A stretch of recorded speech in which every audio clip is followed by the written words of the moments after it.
Привет, дорогие друзья, с вами Запрос Пакистана. Ну, честно говоря, как видите, я был прав. И, в общем-то, реально, костер разгорелся знатный. Шина от трактора только начала гореть, но тут уже очень жарко.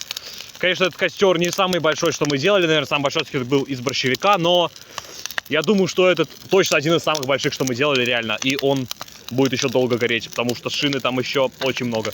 Подписывайтесь на канал, ставьте лайки. Всем пока. Внезапное слово Ивану. Что? Да.